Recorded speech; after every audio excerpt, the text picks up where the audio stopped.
Good evening, Congressman. Thank you for joining me on the show after our online exchange. I appreciate it. I want to talk immigration with you. It's one of Joe Biden's biggest challenges since assuming office. And before we go any further, I just need to check.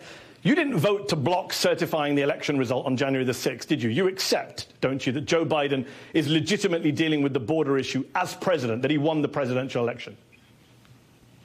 That's correct. Okay, great. So let's talk about what you and the Republican Party call the Biden border crisis, this idea that he created it since coming to office. Let me just put some numbers up on screen. You can see clearly from those CBP numbers that since the pandemic and since Title 42 was brought in to expel asylum seekers at the start of the pandemic, border apprehensions have gone up month after month. The truth is Joe Biden did not inherit falling numbers. He inherited 9 consecutive months of increases at the border. It's right there on screen for single adults and for families and kids. Yeah, I'm not sure where you're getting your data from. Look, in February, we had over 100,000 crossings. Back in November, there was about 800 people in CBP custody. Now there's about 10,000.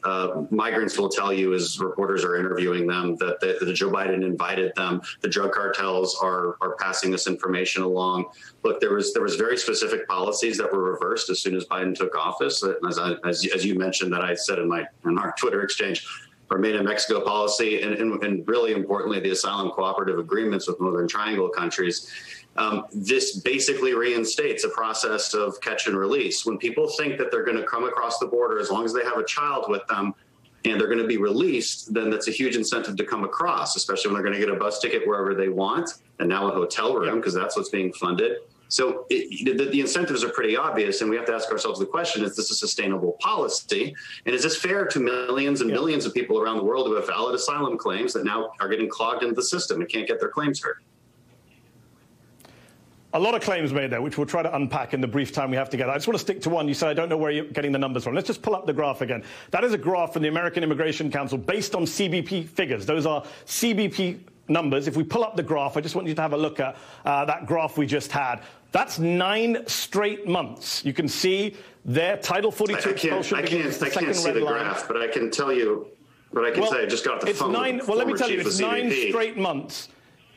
Hold on, Congressman. 9 straight months of increases in immigrants being apprehended at the border. Joe Biden did not inherit just to be clear, 9 months of fall. Just to be clear, you're just denying that this massive increase happened in the last couple of months. We're just denying that? No, I didn't deny there was a massive increase. I can agree there's a massive increase. Can you agree there were 9 months of increases prior to Biden coming into office? That's what the CBP figures are showing. These are not substantial increases. Look, I just got off the phone with one of the former CBP chiefs. There's about 1,000 people released into the U.S. Okay.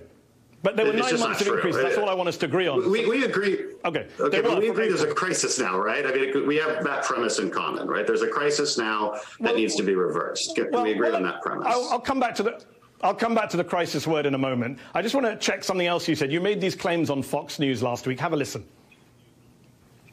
This happened overnight, okay, when President Biden rescinded the Remain in Mexico policy, when they rescinded the asylum cooperation agreements with the Northern Triangle countries, when they said, hey, we're not going to deport you when you come. So Biden has the nerve to say quietly, hey, don't come, wink, don't come here, don't come here. If you come here, we're going to give you a bus ticket wherever you want, and we're not going to deport you. I'll come back to your Remain in Mexico and asylum cooperation agreement points in a moment. But the rest of that, Congressman, is just not true. How can you say the Biden administration isn't deporting people? Last month, nearly 3 out of 4 people encountered at the border were expelled straight away under Title 42. 72% of people encountered at the border last month, apprehended, were instantly expelled. So how is what you said on Fox true? It isn't. Look, over the course of 2020, 1,000 people came illegally into the U.S. and then were released in the interior of the U.S. And in just the year 2021, it's 20,000.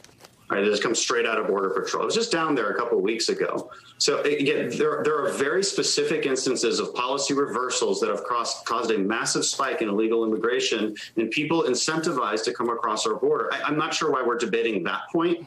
I think we should debate what to do about it. I'm wondering why you went on Fox and say people are not being deported when 72% of the people apprehended at the border last month were deported under Joe Biden. Can you deal with that point? You just played what I said. I never said nobody was getting deported.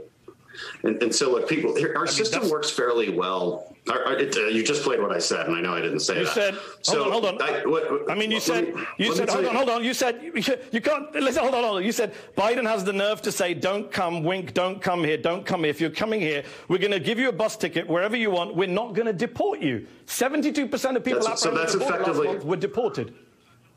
So thank you for proving me right and saying I didn't say he's not deporting anybody. So what happens is, this is complicated, so let's unpack this. For single adults crossing the border, our system is still intact. It still works okay. Single adults illegally crossing the border generally do get deported. Family units are much more difficult to deal with. This has been the case ever since 2014. A court case called the Flores settlement basically caused an incentive to come across the border. This is why Obama dealt with it. This is why Trump has dealt with it. And this is why Biden dealt with it. So when you tell people, if you bring a child with you, you're going to be released into the interior, well, then they're going to have a bigger incentive to come. Now, under the Trump administration, they said, okay, we're going to tell you to remain in Mexico and adjudicate your claim there. Or even better, you can go to your home country or a neighboring country and adjudicate your asylum claim there. So you don't have to go through these smuggling routes, which are unsafe. And you're basically running into the open arms of the drug cartels. You know this is funding drug cartels. I promise we will come back to remain in Mexico. I've got a question I want to get into it with you, but I just need to deal with this first. You accept that 72% of people apprehended at the border are expelled. Can we agree on that under CBP statistics? You agree with that? That sounds right.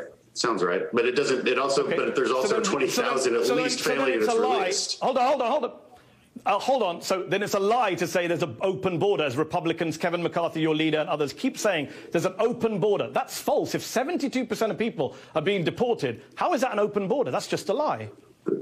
Well, the vast majority of people are in these family units that do not get deported. There's also at least 1,000 a day. Just got off the phone with Border Patrol. Just got off the phone with Border Patrol. Now listen to what I'm about to say. 1,000 a day runaway, people who get away.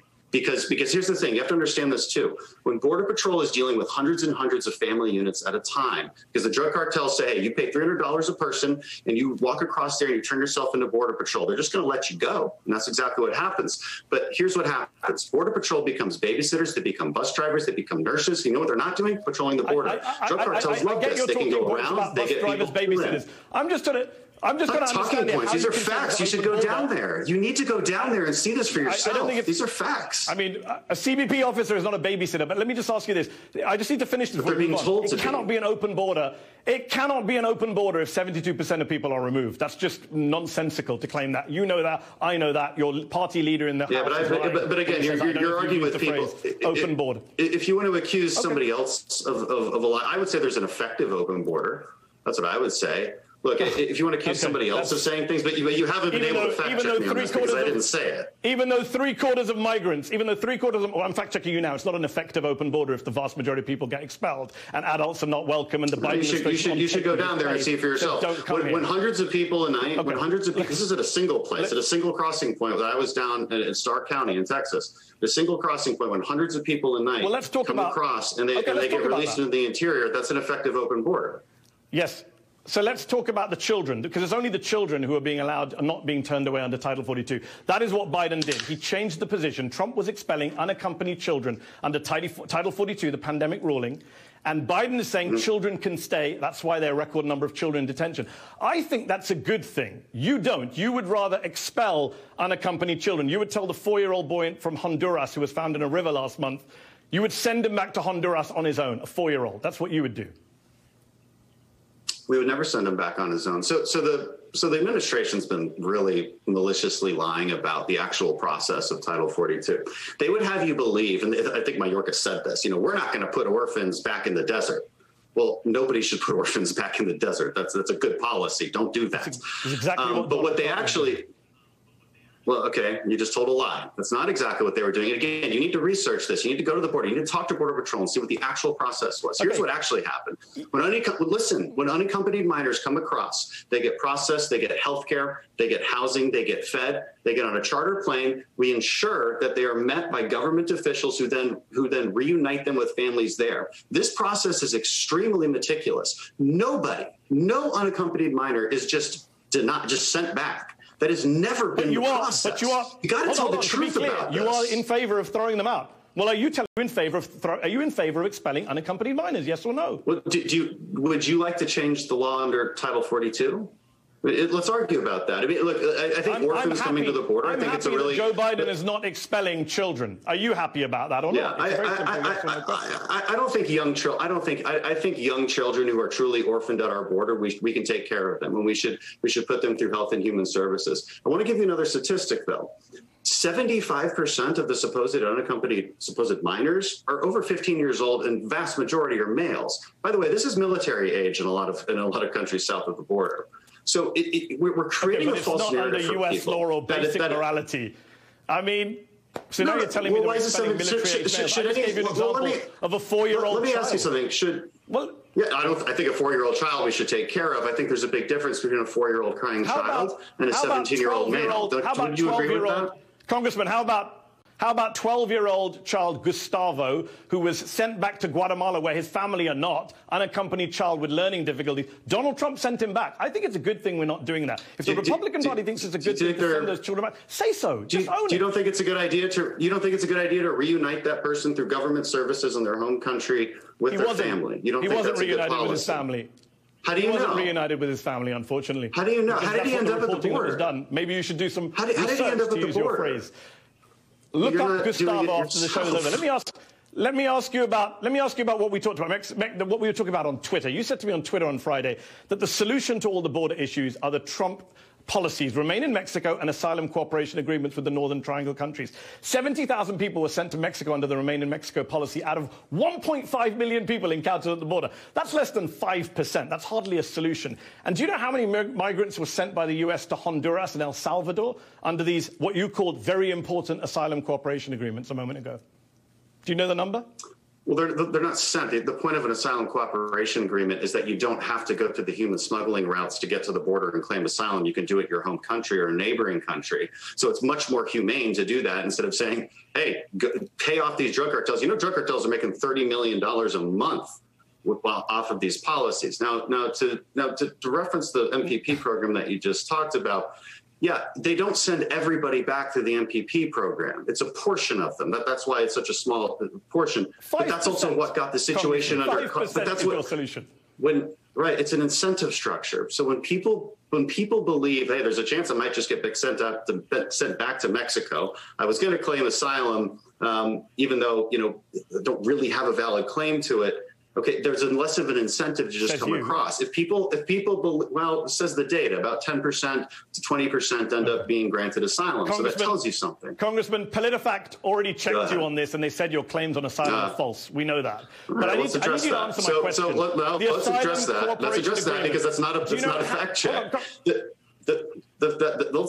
brought it up. I need you to answer my question. How many people were sent to El Salvador and Honduras under the asylum cooperation agreement? Again, it's not a send back kind of agreement. Okay, I mean, some are, but I don't have numbers on me. How many were sent? But how many were sent? I don't have that data. Roughly. I don't have that data on me. I'm not sure. Again, that policy is about claiming no one was ever sent. That's because it's not. Yeah, no, it was. I just explained to you what the policy is. You're not listening. But you're telling me that was the solution that brought down the numbers. How can it bring down the numbers? You can apply for asylum there. Are you confused? No, the asylum cooperation agreement is... Congressman, yes. You're not. It was never implemented in El Salvador and Honduras, and only 945 people were sent to Guatemala. It's not about sending people. It's about being able to apply there. That's my point.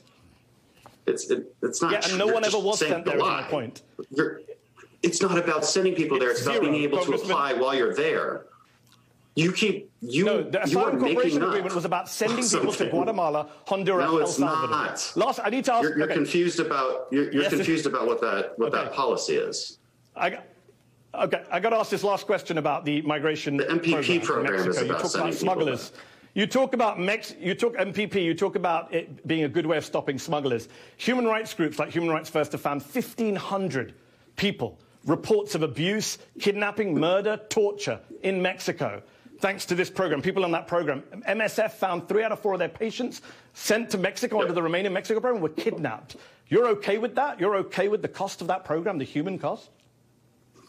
It's not caused by that program. It's caused by human smuggling issues. Look, actually, DHS investigated those claims, and what they found, and by the way, those claims refer to about 1.5% of the total MPP population, okay, if we take them at face value. But those DHS concerned about this, the DHS investigated those claims, and they found that, yes, there's a possibility you're going to get assaulted. You might be back into the human smuggling routes if you leave the state-run facilities in Mexico.